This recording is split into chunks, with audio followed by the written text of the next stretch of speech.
My father looked me in the eye and told me his sons were worth more than I was. At 34 years old, after spending a decade saving his company, managing most of its biggest clients, and fixing mistakes my brothers created, I discovered he was paying them nearly 3 times my salary. I thought that was the worst betrayal. I was wrong. Within weeks, I uncovered forged signatures, a secret will my mother never wanted hidden, a former executive my father thought had disappeared forever, and evidence proving the man I spent my entire life trying to impress had been lying to our family for years. By the time the truth came out, his own son stood against him. His biggest client abandoned him, and the empire he built began collapsing in front of everyone who once believed him. Chapter 1. The day I realized I was never the child he valued. I used to think hard work was like a lighthouse. If I kept showing up, kept sacrificing, kept proving myself, eventually someone would notice. For 10 years, I believed that someone would be my father. My name is Vivienne Sterling. I'm 34 years old, and until recently, I was the director of operations at Sterling Property Group in Greenwich, Connecticut. On paper, it sounded impressive. Most people who heard the title assumed I had power, influence, maybe even a clear path to taking over the family business someday.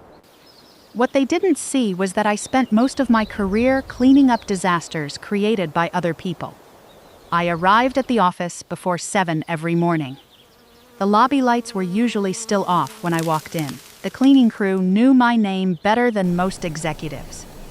By the time everyone else arrived, I had already reviewed overnight reports, answered urgent emails, and prepared solutions for problems that hadn't even officially become problems yet.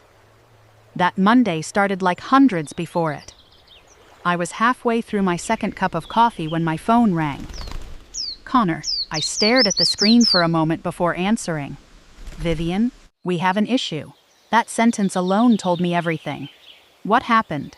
The client from Stamford is threatening to pull out. I closed my eyes. What did you do? Nothing. That answer usually meant the opposite. 20 minutes later, I was sitting in a conference room with an angry commercial developer whose project had been delayed because Connor had approved changes without consulting the engineering team. The client was furious. You people cost me 3 weeks. I understand, I said calmly. Let me walk you through a recovery plan. For the next hour, I listened, apologized, negotiated, and rebuilt trust. By the end of the meeting, the client agreed to stay. As he left, he shook my hand. You're the reason I'm not canceling this contract. I smiled politely. Inside, I felt exhausted. The moment the client left, Connor leaned back in his chair. See, I knew you'd fix it. As if that were my job.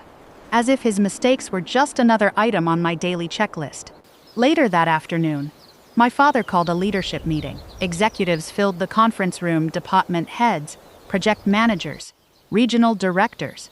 Richard Sterling stood at the front of the room, tall, confident, respected.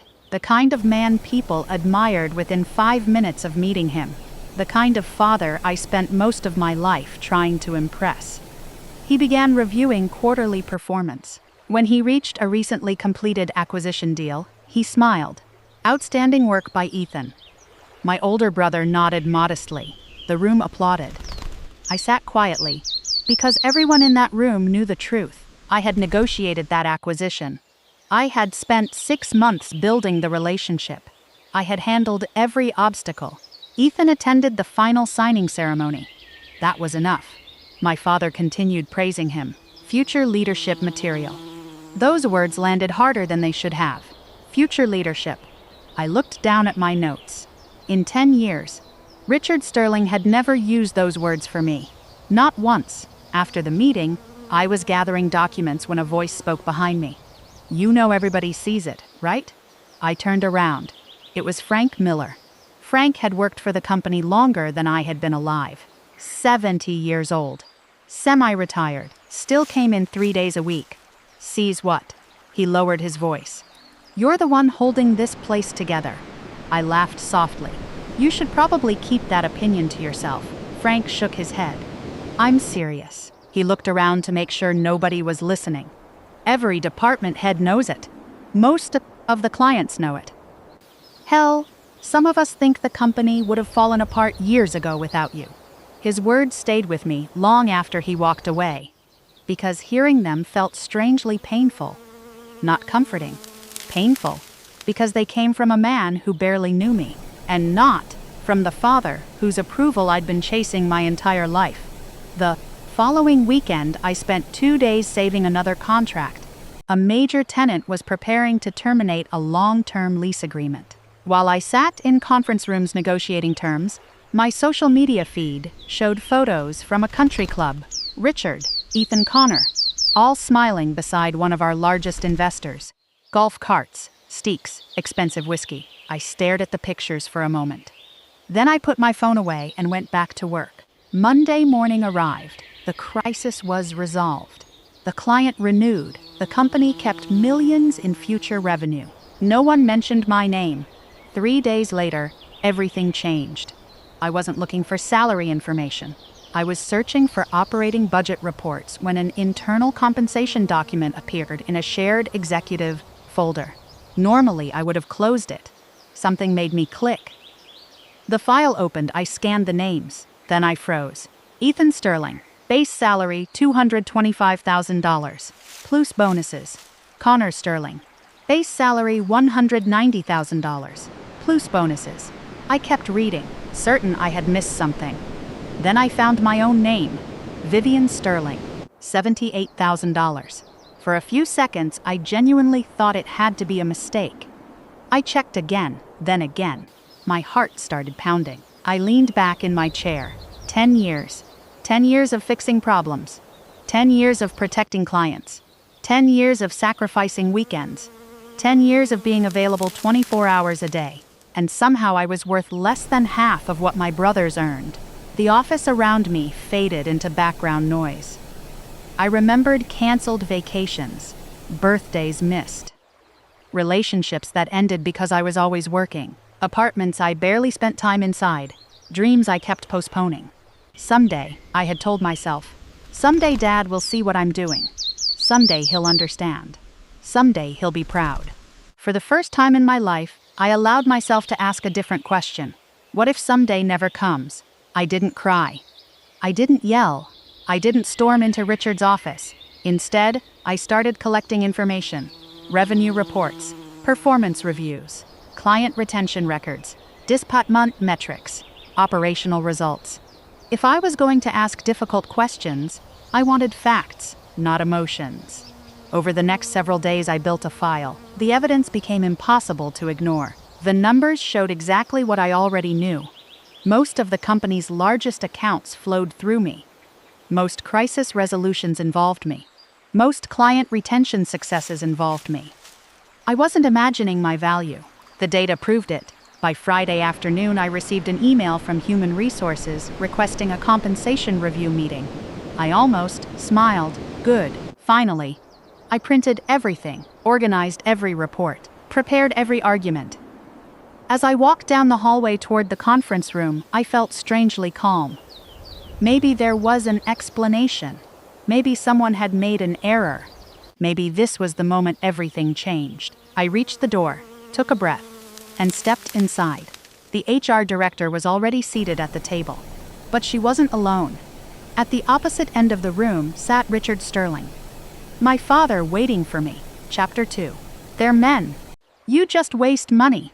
For a moment, nobody spoke. The HR director glanced nervously between my father and me, then lowered her eyes to the folder in front of her. Suddenly, the meeting I thought was about compensation felt like something else entirely.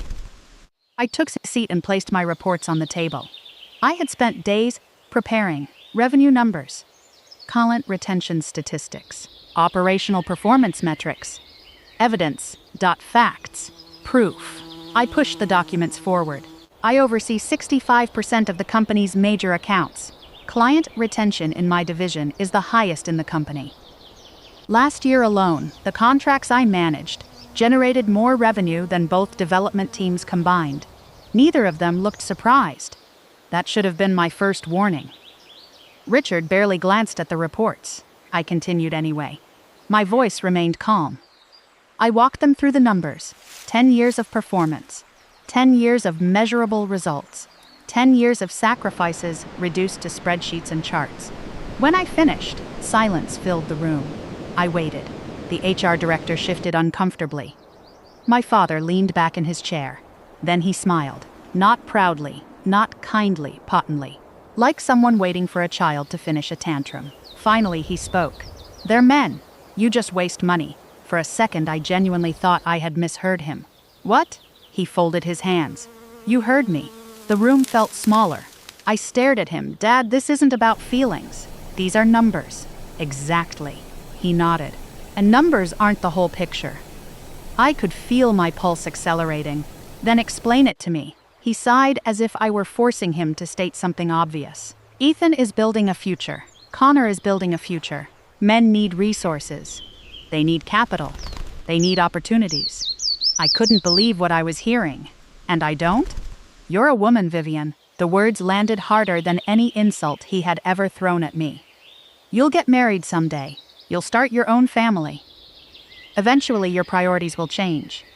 Investing in my sons is permanent. Investing in a daughter is temporary." The HR director looked like she wanted to disappear through the floor. I looked at my father, at the man whose approval I had chased for over a decade, the man I had defended countless times, the man whose company I had practically helped run. And suddenly, everything made sense. Every promotion I never received, every compliment that went to someone else, every sacrifice that had been treated like an expectation instead of an achievement. I had spent 10 years trying to earn something that was never available to me. Not because I wasn't capable, because I wasn't a son. I sat there quietly. My father seemed to mistake my silence for surrender. "You'll calm down in a few days," he said. "This doesn't need to become dramatic." I laughed. Not loudly, just once. Because the absurdity of the situation finally hit me. Dramatic? You pay Connor more than twice what you pay me. You spend half your time fixing his mistakes. "No, Vivienne," I interrupted him. "I spend half my time fixing his mistakes." His jaw tightened. I stood up slowly, carefully, as if one sudden movement might break something fragile inside me. Maybe it already had. I reached into my purse. First came my employee badge. I placed it on the table, then my office keys, then my parking pass. The room went silent. The HR director's eyes widened. Richard stared at the items. "What are you doing?" "I'm done." His expression hardened. "Don't be ridiculous." "I'm not being ridiculous. For the first time in my life, I think I'm being realistic." "You don't mean that." I looked directly at him. "Yes, I do." Then I turned and walked out. He didn't stop me, because he didn't think I would leave. That was the thing about people who underestimated you for long enough. Eventually, they stopped believing you had limits. My office was on the 4th floor. The view overlooked downtown Greenwich. For years, I had loved that office. Now it felt like a cage. I packed quietly. A few framed photos, a notebook, several personal items. Nothing more. Halfway through, there was a knock on the door. Frank Miller stepped inside. His eyes immediately found the boxes. "So it's true." I nodded. He stood there for several seconds. Then he closed the door behind him. "You know everybody knows, right?" I smiled sadly. Apparently that's becoming a popular phrase. Frank shook his head. "No, I mean it. Everybody knows you're the one keeping this place alive." I looked away, because hearing that from him somehow hurt more than hearing my father dismiss me. Clients ask for you. Managers rely on you. Hell, half the people here trust you more than they trust the executives. Then why doesn't he? Frank sighed. "Some people only see what they want to see." He paused. "And some people spend so much time building an illusion that they can't survive the truth." Neither of us mentioned Richard's name. We didn't need to. Frank helped carry a box to the elevator. When the doors opened, he stopped me. "For what it's worth, they're going to miss you." I smiled. "No. They're going to miss what I did for them." The ride down felt strangely peaceful, like a chapter of my life had ended before I was ready for it. Outside, the afternoon air felt different, lighter for the first time in years. I had nowhere to be, no emergency, no client crisis, no problem waiting for me to solve. That freedom should have felt exciting. Instead, it felt terrifying. By evening, my phone had become impossible to ignore. Richard called 3 times. I declined every call. Connor called twice. Ignored. Ethan called once. Ignored. Several text messages appeared. None of them contained an apology. None of them contained accountability. I turned my phone face down and went to bed. Around 9 the next morning, I noticed a voicemail from an unknown number. Normally, I would have deleted it. Instead, I pressed play. Hello, Vivienne. My name is Thomas Reeves. I'd appreciate 10 minutes of your time. I think there's something you should know about Sterling Property Group. His voice sounded calm, professional, deliberate. I listened twice. Then I called him back. We met the next afternoon at a coffee shop in Stamford. Thomas was in his late 50s. Well-dressed. Confident, the kind of person who spent his career placing executives in rooms where important decisions happened. After a few minutes of small talk, he leaned forward. You leaving surprised a lot of people. I wasn't aware anyone noticed, he smiled. More people notice than you think. Then his expression changed. More importantly, there are things happening inside Sterling Property Group that you should know. My stomach tightened. What kind of things? He opened a folder. Inside were copies of internal correspondence settlement agreements. Client complaints. I had never seen before. Thomas slid one page toward me. Do you recognize this signature? I looked down. My breath caught. It was my name, written in my handwriting. Except it wasn't my handwriting. Someone forged it. I looked up. What is this? Connor signed multiple approvals using your name. The world seemed to tilt. What? Several years ago, there were client disputes involving development projects. The company quietly settled them. No public lawsuits. No headlines. No attention. Just checks written behind closed doors. I stared at him. How many?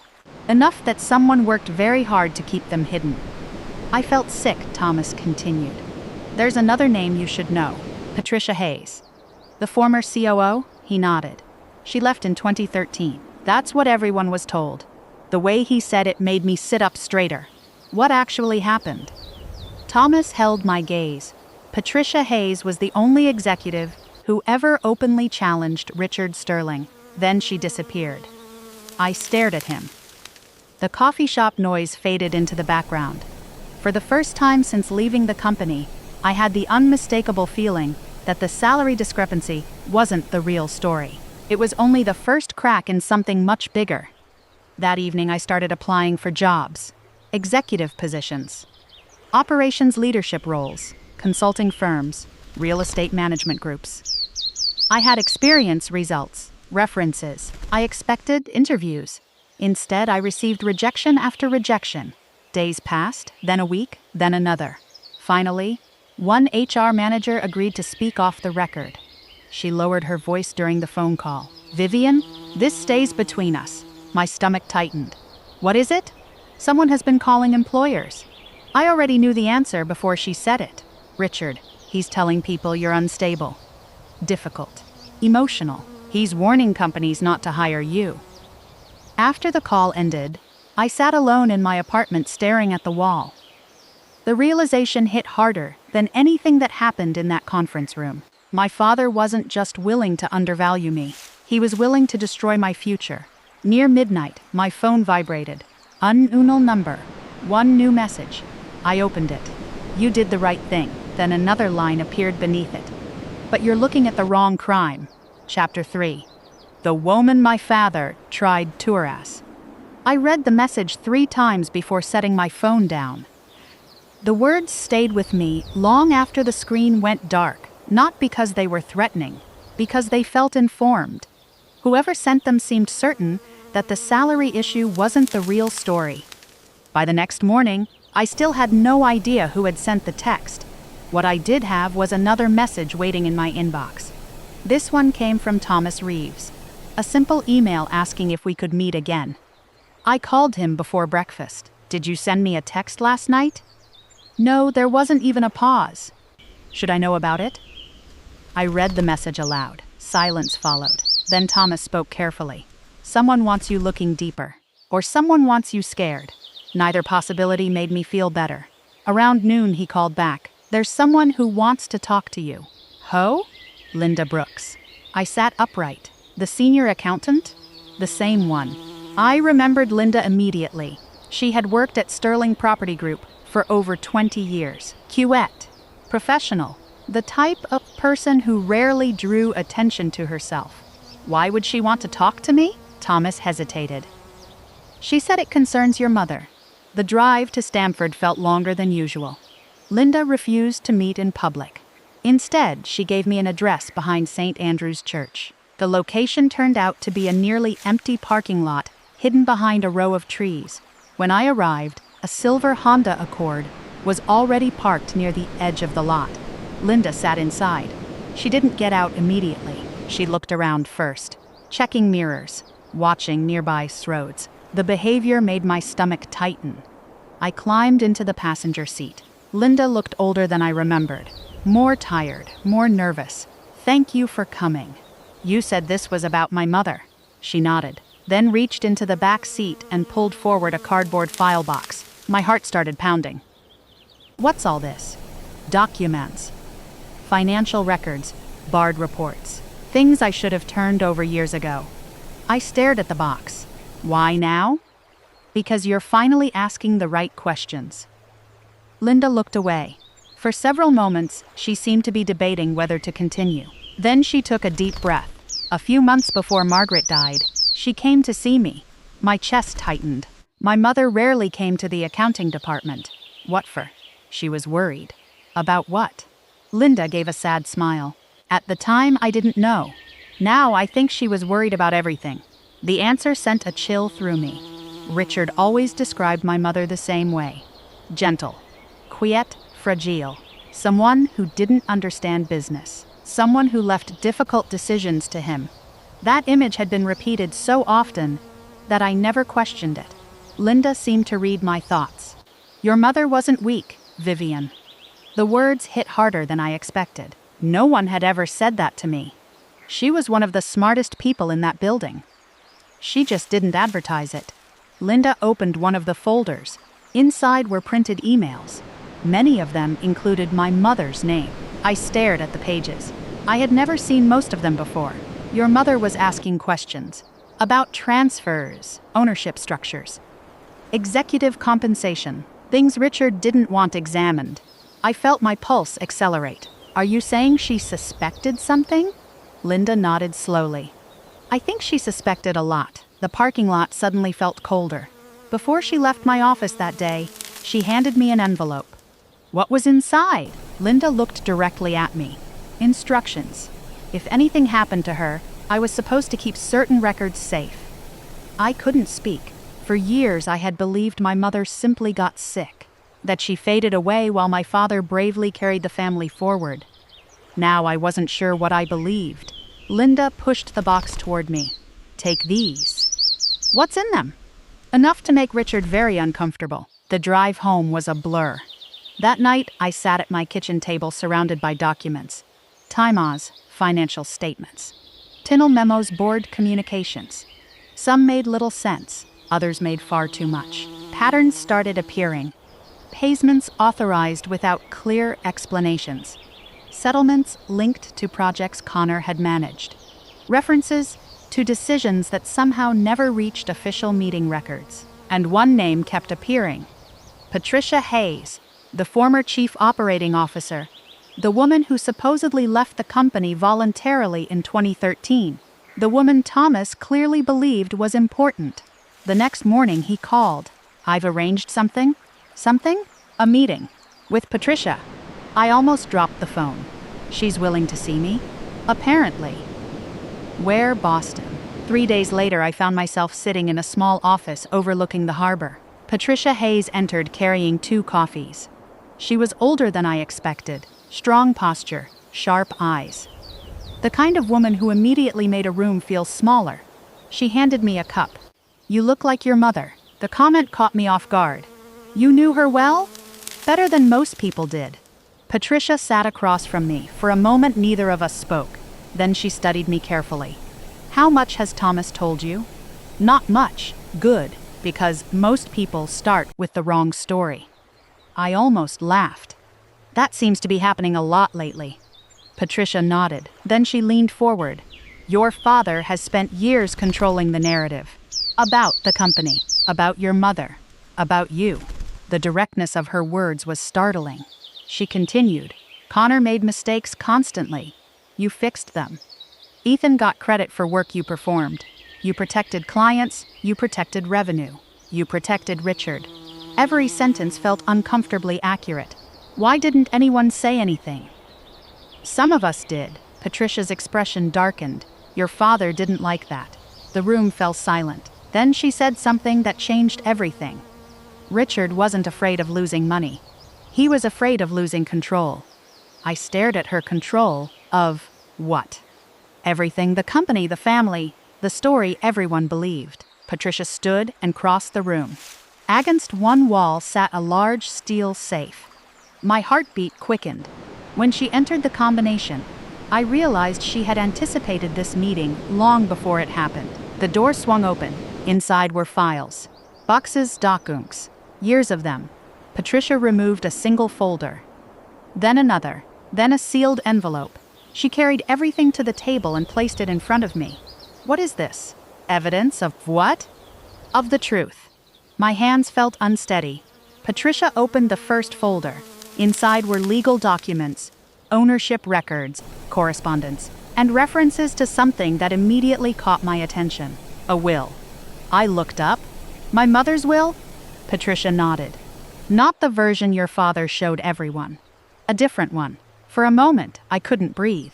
Richard always claimed everything had been handled properly. The estate, the ownership transfers, the succession planning, everything. You're saying there was another will? Patricia met my eyes. Yes. And Richard believed it was destroyed. The room felt perfectly still. At that exact moment, my phone vibrated. A message from Ethan, the first one I had opened in weeks. Can we talk? It's important. I stared at the screen, then put the phone face down. Across the table, Patricia carefully slid a document toward me. My hands trembled as I picked it up. The first page carried my mother's signature. The second carried witness signatures. Then I saw the section listing beneficiaries. My eyes moved across the page and stopped, because for the first time in my life, I was looking at undeniable proof that my mother had never seen me as less important than her sons. My name was right there beside theirs. Chapter 4. The empire starts cracking. The paper blurred in my hands. For years, I had carried the quiet shame of believing my mother had left everything to Richard because she trusted him more than she trusted me. I had accepted the story because I was 23 when she died, grieving, exhausted, and too young to understand that legal documents could be used like weapons. Patricia watched my face change. She never forgot you, Vivienne. I swallowed hard. Then why didn't I know? Because your father made sure you didn't. Those words followed me back from Boston like a shadow. Within a week, my apartment had become a war room. Files covered the dining table. Legal pads were stacked beside my laptop. Emails were printed, highlighted, scanned, and stored in 3 different places.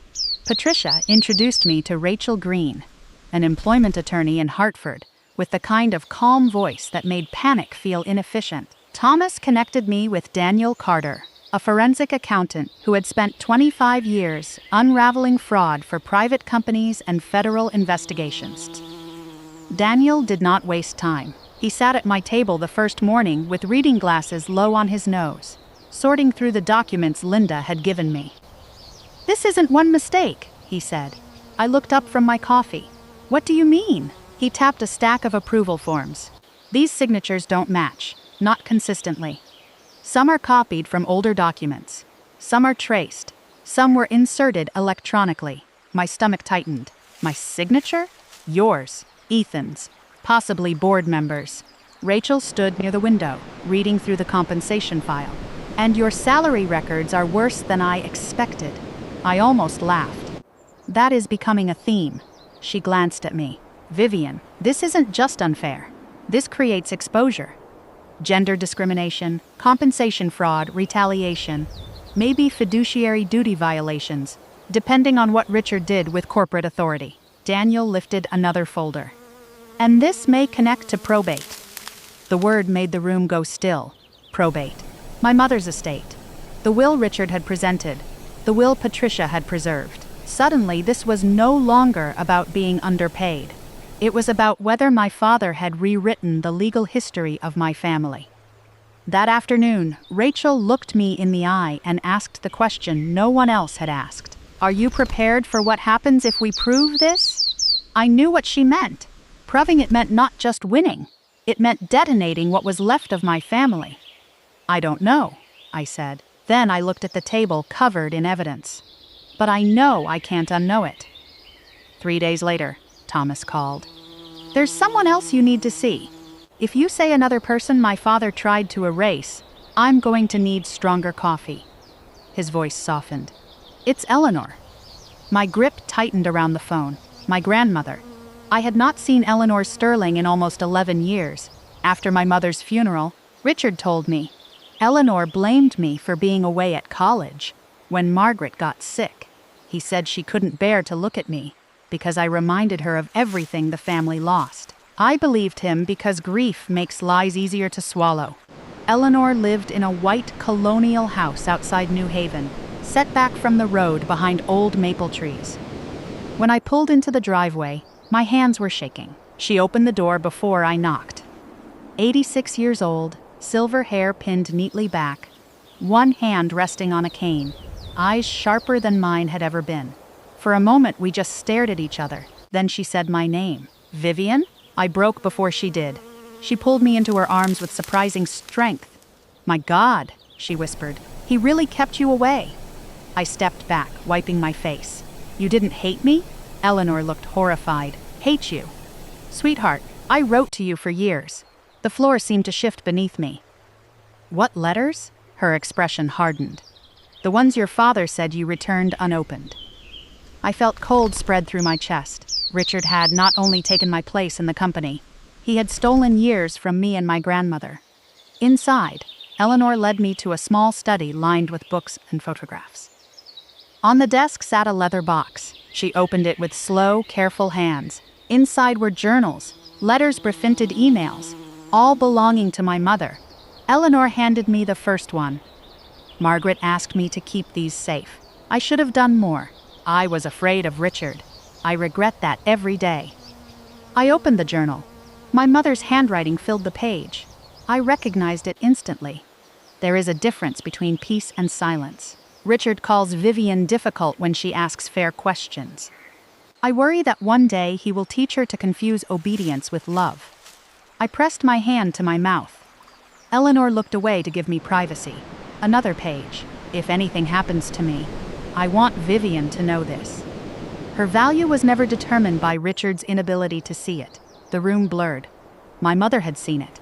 Before I had a title.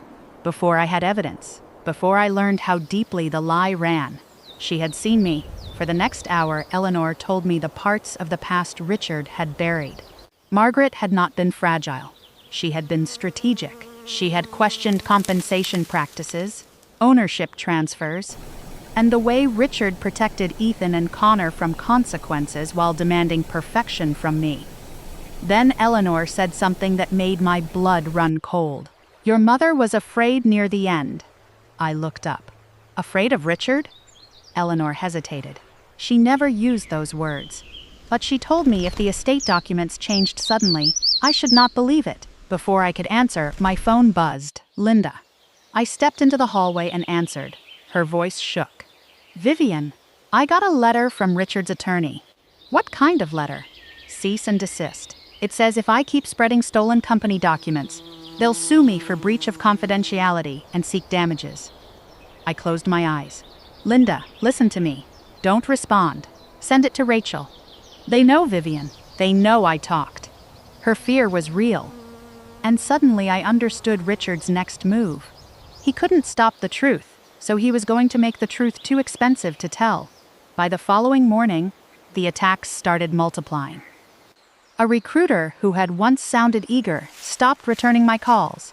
A former colleague texted me that Richard had told senior staff I was having a breakdown.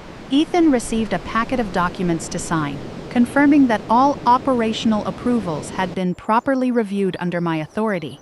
Connor left me one voicemail. "You're making a huge mistake, Viv. Dad tried to protect you, and now you're acting crazy. Stop before this gets ugly." I saved the voicemail. Everything was evidence now. Later that day, Linda called again. "I can't do this." I heard papers rustling in the background. "My husband is scared. Richard's lawyers are threatening us.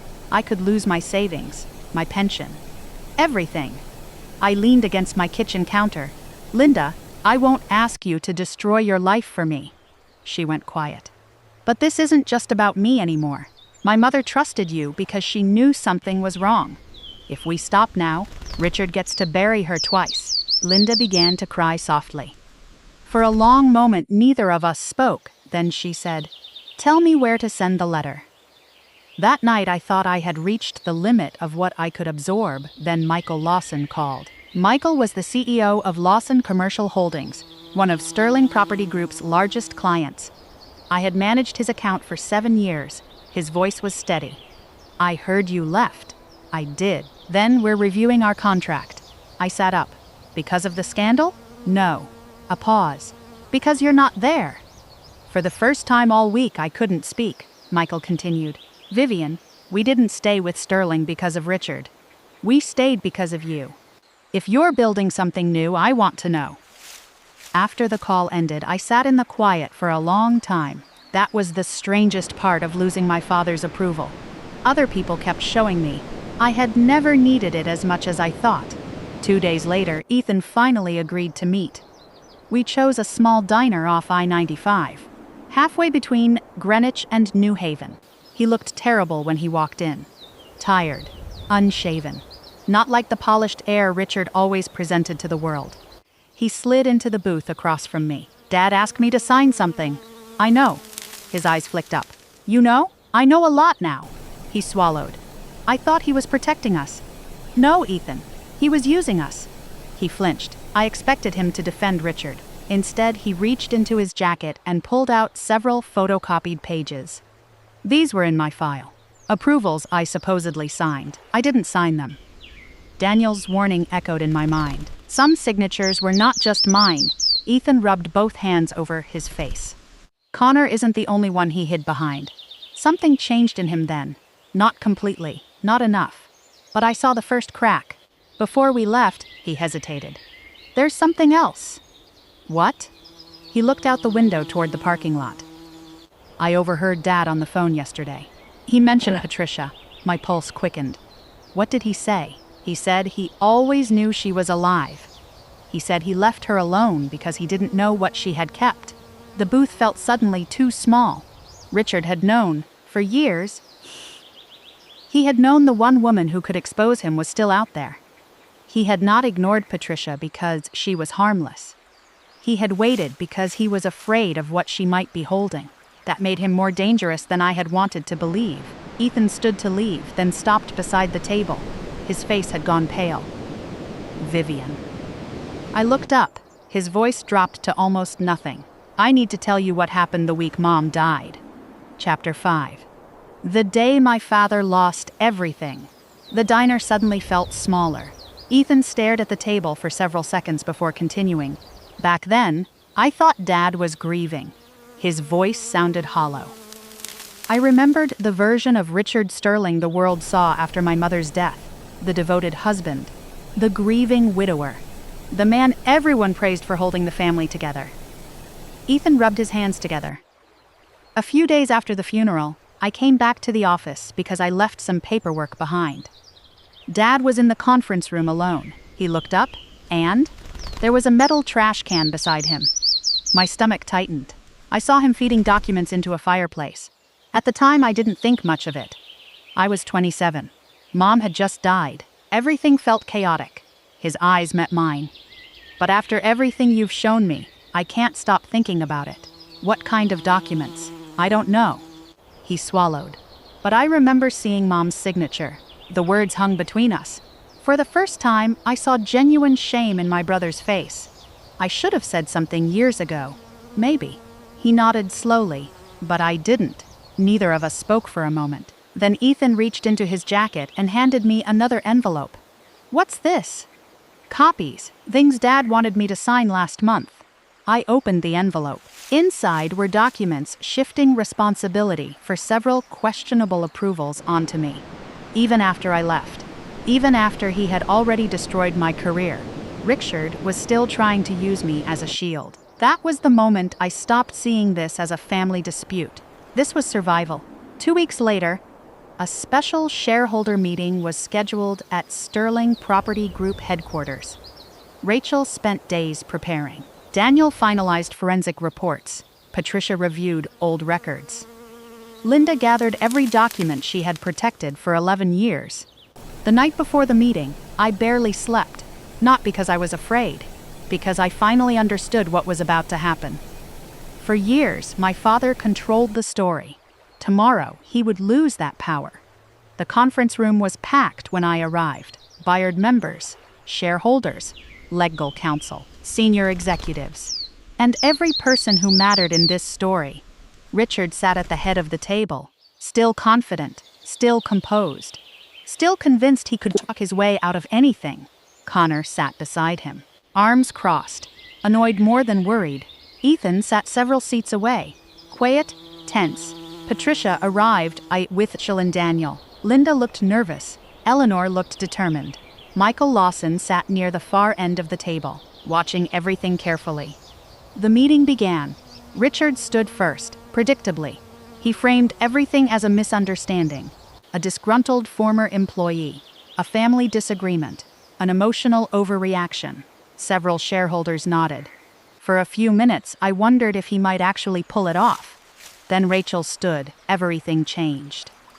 She began with compensation records, employment history, promotion patterns, performance evaluations. The numbers spoke for themselves. One shareholder frowned. Another started taking notes. Daniel followed. He projected charts onto the screen. Forged signatures, high transfers, questionable settlements, approval chains that led back to Connor. The room grew quieter with every slide. Connor shifted uncomfortably. "This is ridiculous." Daniel didn't react. Instead, he displayed another document. Then another. Then another. Every excuse Connor offered collapsed under evidence. The first crack appeared when one board member looked directly at him. "Did you sign these approvals?" Connor hesitated. That hesitation was enough. Then came the forensic analysis. Multiple signatures had been copied. Several approval records altered. Entire sections of reporting manipulated. The atmosphere in the room changed completely. Richard stopped smiling. Rachel presented next. Gender discrimination, compensation disparities, retaliation, employment interference. Each category supported by evidence. Each supported by witnesses. Richard finally stood. "This is nonsense." His voice echoed through the room. "She's my daughter. I've spent my entire life supporting her." For a brief second, part of me almost wanted to believe him. Then I remembered the conference room. They're men. You just waste money. The silence that followed was devastating. Richard looked toward me. "You ungrateful little girl." There it was. The mask finally slipping. Not daughter, not executive, not partner. Little girl. The same way he had always seen me. I remained seated. I didn't argue. I didn't yell. I simply looked at him. Then Ethan stood. Every head in the room turned. His voice shook at first, then steadied. "Dad isn't telling the truth." Richard froze. Ethan continued. "I saw him destroy documents after Mom died. I saw him hide things from us. I saw him use Vivienne to clean up problems that weren't hers." The room exploded into whispers. Richard stared at his son. "Sit down." Ethan didn't move. For the first time in my life, he chose truth over loyalty. Then Eleanor rose from her chair. At 86 years old, she somehow seemed stronger than everyone else in the room. "I kept Margaret's letters. I kept her journals. And I can tell you this. She intended every one of her children to be treated equally." Richard's face drained of color. Linda stood next. Her hands trembled. But her voice didn't. "Margaret trusted me with records because she was afraid something would happen to them. I kept that promise." Then came Michael Lawson. The room became silent again. Everyone knew who he was.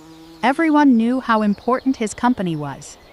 Michael looked directly at the board. Lawson Commercial Holdings remained with Sterling Property Group for one reason.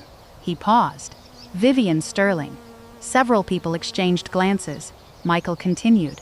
If Vivienne had left 10 years ago, we would have left 10 years ago. For the first time all day, nobody was looking at Richard. They were looking at me. Not with pity, not with sympathy, with recognition, the thing I had spent my whole life trying to earn. Richard looked around the room, reaching desperately for support. There wasn't any. Not anymore. The vote happened 40 minutes later. The board removed Richard Sterling as CEO. A formal investigation was authorized. Connor was placed under immediate review pending fraud findings. Outside counsel was retained. Regulatory notifications began.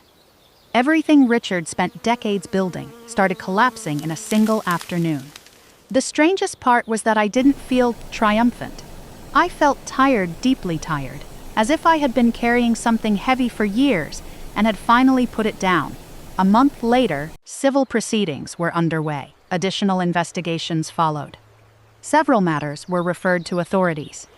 Connor hired attorneys. Richard disappeared from public events. Neither contacted me again. The final piece came from Eleanor. A letter. The last letter Margaret had ever written for me. I sat alone in my apartment and opened it carefully. My dearest Vivienne, if you are reading this, then life probably became harder than I hoped it would. I smiled through tears. Your worth has never depended on Richard's approval.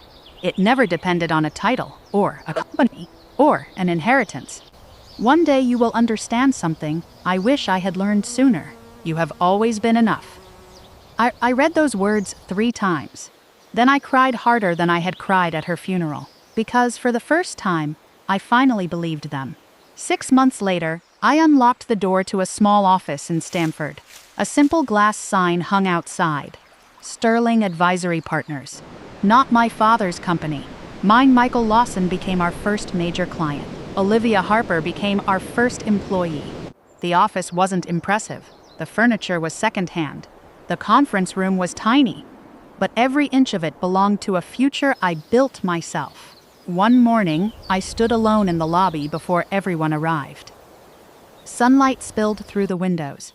The sign reflected softly against the floor. I thought about Richard, about the company, about the years I spent chasing his approval. And then I realized something.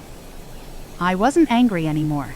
The greatest victory wasn't getting my inheritance back. It wasn't watching his empire collapse. It wasn't proving him wrong. The greatest victory was finally seeing myself the way my mother always had, as someone whose value never needed permission. And now I'm curious. If you were in my position, would you ever forgive Ethan for staying silent all those years? Or would some betrayals simply be too big to forget? Let me know what you think in the comments. And if you've ever had to walk away from someone who refused to see your worth, I'd love to hear your story too.